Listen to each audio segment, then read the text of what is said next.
CM చంద్రబాబుపై అంబటి రాంబాబు చేసిన వ్యాఖ్యలను తీవ్రంగా ఖండించారు టీడీపీ లోక్సభ ఫ్లోర్ లీడర్ లావు శ్రీకృష్ణదేవరాయలు.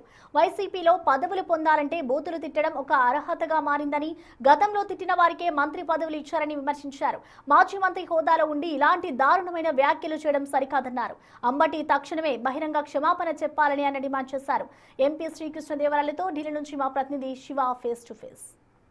అంబటి రాంబాబు పరుష పదజాలంతో వ్యాఖ్యలు చేయడంపై దీనిపైన పార్టీలకు అతీతంగా ముక్తఖండంతో ఖండిస్తున్నారు. దీనిపై మనతో మాట్లాడేందుకు పార్లమెంటరీ ఫ్లోర్ లీడర్ శ్రీకృష్ణదేవరాయలను అడిగి మరింత సమాచారం తెలుస్తారు. నిన్న అంబటి రాంబాబు చంద్రబాబును ఉద్దేశించి కీలక వ్యాఖ్యలు చేశారు. దారుణమైన వ్యాఖ్యలు అటువంటివి ఎక్కడ కూడా వినం. అలాంటివి రాజకీయాల్లో ఉన్నప్పుడు ఒక పద్ధతిగా మాట్లాడాలి, ఒక పద్ధతిగా ప్రవర్తించాలి. ఎందుకంటే మనం ప్రజలకి రిప్రజెంటేటివ్గా ఉన్నారు. వారికి మన ఒక ఆదర్శంగా ఉండవలసిన పాత్రలో ఉన్నవారి. అది పైగా ఆయనేమి ఇదివరకు చిన్న పొజిషన్లో ఉన్న వ్యక్తి కూడా కాదు, ఒక మంత్రిగా పనిచేసిన వ్యక్తి. అటువంటి వ్యక్తి ఇటువంటి మాటలు మాట్లాడటం అనేది, అది ముఖ్యమంత్రి గారి గురించి మాట్లాడటం అనేది, ఆయన ఇప్పుడు రాష్ట్రానికి కోసం పనిచేస్తూ ఉన్నారు. దేశంలో కాదు ప్రపంచంలో ప్రతి ఒక్కరు కూడా ఆయన ఒక దార్శనికుడిగా చూస్తూ ఉన్నారు. అటువంటి వ్యక్తి పైన ఈ విధంగా మాట్లాడటం అనేది చాలా తప్పది. దానికి పబ్లిక్ ఆయన వచ్చి క్షమాపణ చెప్పాలి. అలాగే వైఎస్ఆర్సీపీ నాయకులు కూడా నేను కోరుతా ఉన్నాను, ఈ విధంగా మాట్లాడితేనే మీకు గ్రోత్ ఉంటుంది అక్కడ వైఎస్ఆర్ కాంగ్రెస్ పార్టీలో.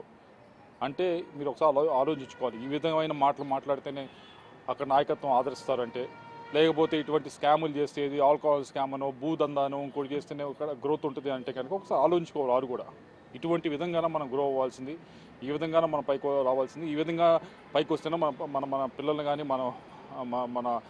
మన చుట్టూ ఉన్నవారు కానీ మన ఈ విధంగా చూడాల్సిన అవసరం ఉందా అనేది కూడా ఆలోచించుకోవాలి. అంటే నెక్స్ట్ ఎన్నికల్లో టికెట్లు రాదు అని భావించిన చాలామంది, కానీ మరి గతంలో కూడా మనం చూసాం. గత సంప్రదాయం జోగి రమేష్ తెచ్చడం వల్ల మంత్రి పదవి పొందారు. ఇప్పుడు ఆ విధంగా ఆ దిశగా ఆలోచిస్తారు మిగతా నేతలు. ఎగ్జాక్ట్లీ అంతే ఆలోచిస్తూ ఉన్నారు. ఇలా తిడితేనే, దౌర్జన్యం చేస్తేనే, దొమ్మిడి చేస్తేనే ఆదరిస్తారనే విధంగానే ఆలోచిస్తున్నారు. అందుకోసమే ఈ చర్యలన్నీ కూడా చేస్తూ ఉన్నారు. వేరేదేమీ లేదు.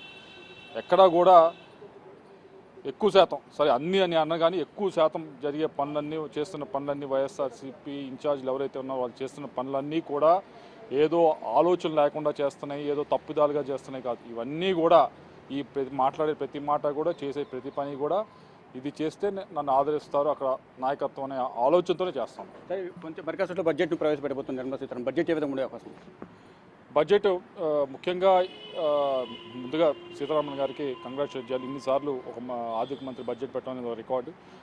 ముఖ్యంగా దేశానికి సంబంధించి ఇప్పుడు ప్రపంచంలో చూస్తూ ఉన్నాం ఆర్థిక పరిస్థితి ఏ విధంగా మారుతూ ఉంది. కాబట్టి ఆ విధంగా ఆ పరిస్థితికి అనుగుణంగా ఈ బడ్జెట్ ఉండబోతూ ఉంది. ముఖ్యంగా డిఫెన్స్కి కూడా ఎక్కువ ఎలకేషన్ ఉంటుందని చెప్పి ఆశిస్తా ఉన్నాం. ఆంధ్రప్రదేశ్కి సంబంధించి ఇరిగేషన్ ప్రాజెక్ట్స్ మీద, హార్టికల్చర్ మీద ఫోకస్ ఉంటుందని ఆశిస్తాం. సరే, ఆంధ్రప్రదేశ్ కేటాయింపు అదే ఇరిగేషన్ పైన, హార్టికల్చర్ పైన ఉంటుందని ఆశిస్తాం. పార్లమెంట్కి సంబంధించి చట్టసభల్లో చట్టబద్ధత కల్పించే అంశంపై పార్లమెంట్ సెషన్లో చర్చించే అవకాశం ఈ సమావేశంలో వస్తుందని ఆశిస్తా ఉన్నాం. ఏదైతే అమరావతి బిల్లు, క్యాపిటల్ బిల్ ఏదైతే ఉందో ఈ సమావేశంలో వస్తుందో ఆశిస్తాం. సార్, మొత్తంగా చూసుకుంటే ఈ అమరావతికి సంబంధించి ఈ పార్లమెంట్ సమావేశాల్లో చట్టబద్ధతకు సంబంధించి చర్చ వచ్చే అవకాశం అయితే కనిపిస్తుందంటూ కూడా లావు శ్రీకృష్ణదేవరాయలు చెప్తున్నారు. మరోవైపు నిన్న అంబటి రాంబాబు చంద్రబాబు చేసిన వ్యాఖ్యలు మాత్రం తీవ్రంగా ఖండిస్తున్నాం. ఈ విధంగా వ్యాఖ్యలు చేయడం ద్వారా వారి అధిష్టానం జగన్మోహన్ రెడ్డి మెప్పు పొందాలని చూస్తున్నారు. అలా చేయడం వల్ల ప్రజల నుంచి వ్యతిరేకత వ్యక్తమవుతుంది తప్ప మరో ఒక లాభం ఉండదు అనేది కూడా అందరూ గుర్తుంచుకోవాలి. వైసీపీ నేతలు అనేది కూడా అంబటి రాంబాబు చేసిన వ్యాఖ్యలపైన లావు శ్రీకృష్ణదేవరాయలు ఆగ్రహం వ్యక్తం చేశారు. కెమెరామెన్ కన్నయ్య కుమార్తో శివ బిగ్ టీవీ.